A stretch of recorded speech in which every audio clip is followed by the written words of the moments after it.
I would utilize the most experienced and most veteran players here to push our enemies out of the 50-yard line, and utilize our more of not so your average day airsofters to take any objectives. That way they get some, and that way they have an experience and they enjoy their time.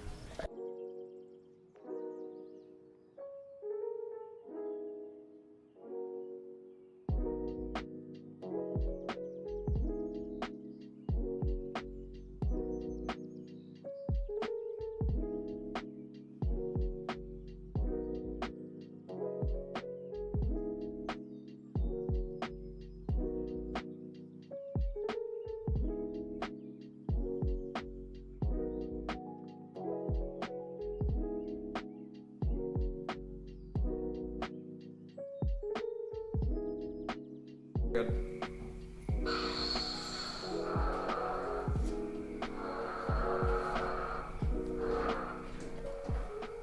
We were headed out to Wisconsin. We just got done packing. This car is filled, and Martin realized he forgot his pants at his house, and that was no biggie. But then I realized I forgot the tent blower, like the air mattress blower up thingy. So we gotta drive back to my house, which is even more out of the way. So I think we're setting up the tents in the dark, which sucks because I was going to time lapse it on the GoPro, you know, the good old trusty GoPro. But yeah, don't think we're doing that. Don't think we're gonna get a time lapse for building the tents, but definitely think we're going to need lights, a lot of lights, and we have to go stop and get ice for the coolers to put all the stuff in.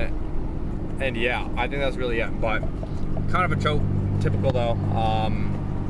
It's very filled. I'm like, this is like my seat. You know what I mean? Like, this is like my engine here. Whew. So yeah, I want to update you guys when we get everything, and we're headed back out to Wisconsin. So we'll see you guys then. All right, quick update. Where are we? We are in Alabama right now. At some random no, we're in Wisconsin. No, we're in Stillwater. I don't know where the fuck we are. We're somewhere. We're at this gas station, Speedway. Shout out to 7-Eleven. Thank you for buying them, because Speedway's a piece of shit. But I got Monsters. I feel really bad because Ben paid for groceries and for everything, so I'll have to get them back. But I don't even know what to say. Yeah. Oh. This weekend's all about the pump and the grind. Yes, it is. Oh, just for YouTube. Just for YouTube. No, I didn't record it there. No, no, just out here.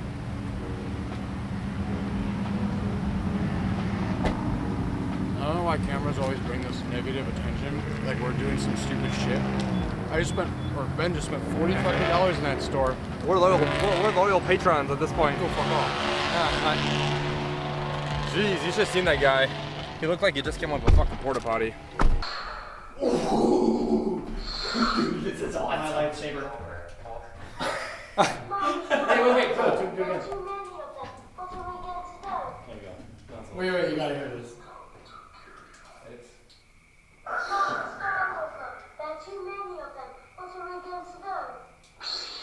And then wait. Yo. It's 8 a.m. Actually, We just woke up. 7:50. It's weird not waking up like in my room. I've been camping. Let me take you on a look at this. We're waking up in like a war zone.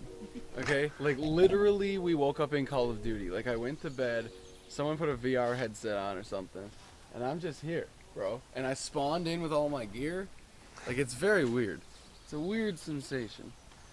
The one thing I will say is I'm happy to be here. Plus I should ask them if they've got a barrel extension.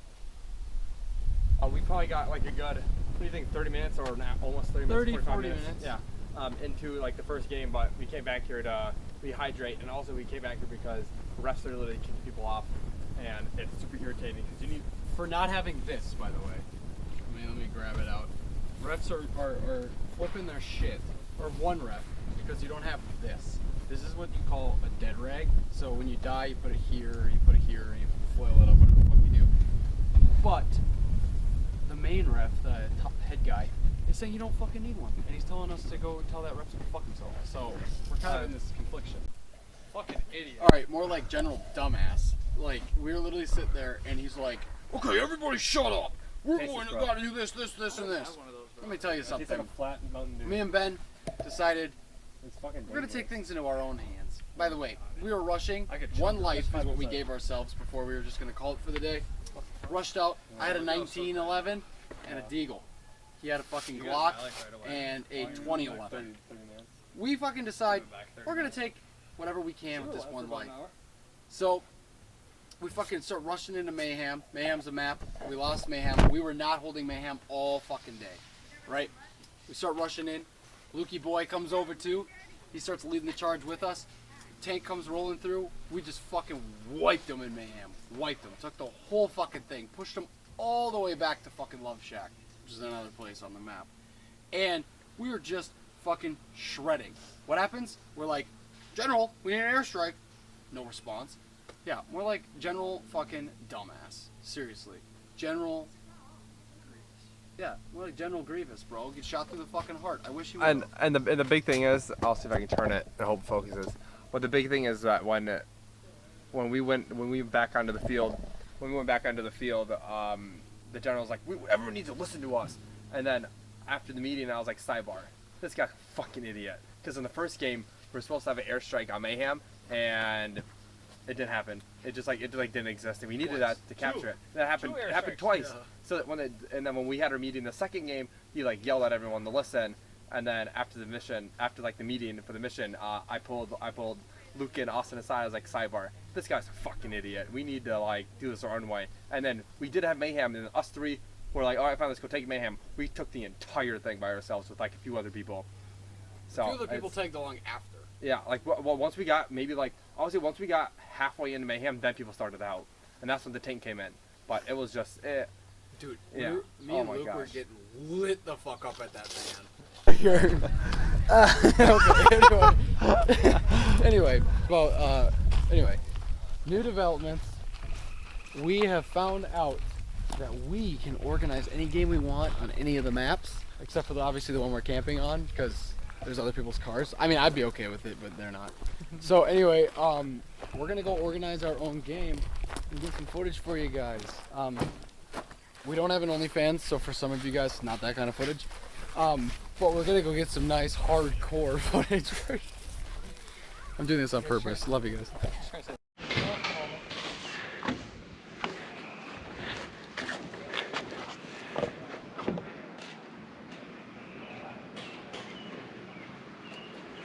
Is left side ready? Yeah. Right side ready? Yeah. Light them up!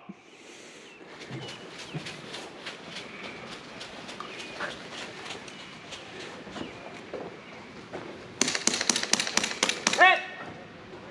Really? Shit, you got me right in the back of the head. I don't know how you even hit me.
Oh my gosh.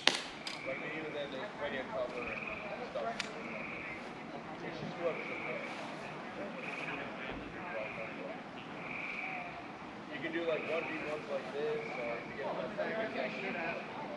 run stuff.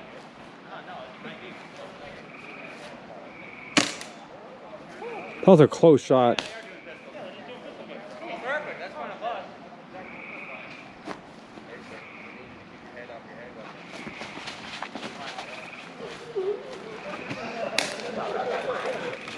almost out of ammo.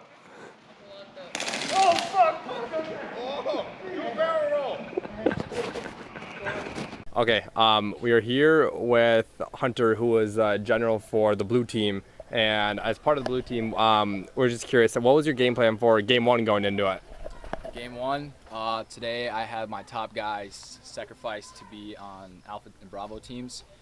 I would utilize the most experienced and most veteran players here to push our enemies out of the 50-yard line, and utilize our more of not so your average day airsofters to take any objectives. That way they get some, and that way they have an experience and they enjoy their time. You know, that's a good thing you bring up. The not so average, maybe like the kids. How do you face that as adversity? Because people who can't be as mobile or not as skilled, what do you put them in the battle? I let them pick their fight. I'm not their parent, but all I can do is give them the best advice based off my experience, based off recommendation. And at the end of the day, it's just coaching and guiding them, because you want the airsoft community to keep growing, good reputation, good sportsmanship. And I have always been that way and kept it at a, you know, not expert, not minimum fucking beginner, stuff like that. So that's where I stand on that. All right, and then the second game when we were pushed back into mayhem, what was your thought process to try to get out of that? It was stressful. I was really overwhelmed. I had 100 people talk to me at the same time, radio's going off.